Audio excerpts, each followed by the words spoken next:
It is the Gilly Crane Hotline. Gary Clark, the beautiful, handsome, devilishly hairy-headed Gary Clark joins us on the phone. How you doing tonight, Gary?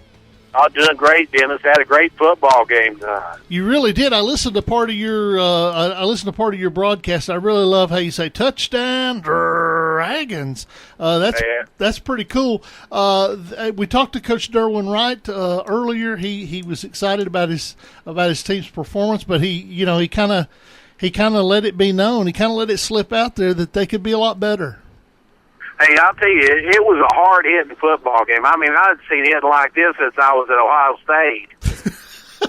you know their motto, we may beat you, but we'll never tell it.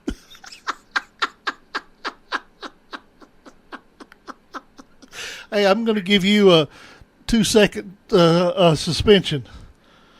Uh-oh. All right, your suspension's up. You're back. Welcome back. A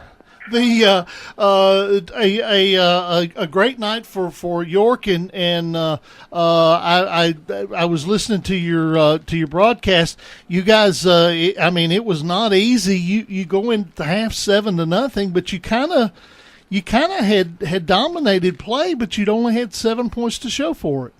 Yeah, we had a lot of penalties and a couple of turnovers, and York just offensively they weren't moving the ball that well, but their defense, for the second week we've shut out both the teams we played, kept both teams under 100 yards total offense. So York's defense has just pretty much been dominant so far. And again, the ball control offense kind of helps with that a little bit, doesn't it? No doubt. It eventually wore down on Coalfield. They just kind of. I won't say give up, but they just kind of wore down, and York was able to move the football in that second half and punch it in a couple times. But I don't know, York's defense is stingier than Brad Pitt at this point. It sure is. You go into region play next week. You've got Grundy County coming to town. I hope everybody is ready for that. Oh yeah, we're looking forward to the first region game. Looking forward to playing at home. And York's first 6 games, they've got one home game, and then we go on the road for another 3, and then we're back home for 4. So it'd be nice just to be at York Institute for a change. In beautiful Jamestown, Tennessee. Now, what do you expect? Of course, 2-0 is a good start, but the fans up there in Jamestown are real good about supporting you. Are you expecting a big crowd next week? Oh, yeah, we expect a big crowd. We had a huge crowd there tonight. The visitor section was completely full across the way from us. So York, they got some good fans, and they always turn out. And when it's at the Dragon Pit, they really turn out. I bet they do. Any offensive stars tonight for the York Institute Dragons? Well, Thomas Cooper had a big night. He had over 100 yards rushing the ball, and he also had an interception on defense. So he was actually our player of the game, but their whole defense could have been named player of the game because, like I said, they held the Coalfield Coalfield team under 100 yards total offense.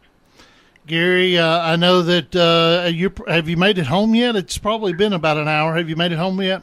Well, we're just about to get to the radio station. All right. Well, good luck there. Coach Wright was talking about how that there might be a straight spot between Coalfield and Jamestown, but it's not a very long straight spot. If there is, we must have overlooked it. If I didn't see it anyway. All right. Well, Gary, good luck. We'll talk to you next week, okay? All right, sounds good. I also want to pass on to you. The Big County Bobcats come up short tonight against Zion Christian, 55-24. Okay, all right. They're 1-1 now, though, right? Right, and they were looking for their first ever 2-0 start, so it would have been nice if they could have got this one. Cannon County started 2-0. That's the first time in 20 years they've started 2-0. And, it would have been first in Piggott County's program, and this was a team they had beaten 2 years in a row, but just couldn't handle it tonight. All right. Well, Gary, we appreciate you, buddy. Take care, okay? All right. Thanks, Dennis. All right. That is Gary Clark of WDEB, one of the charter members of the Friday Night Thunder Radio Network.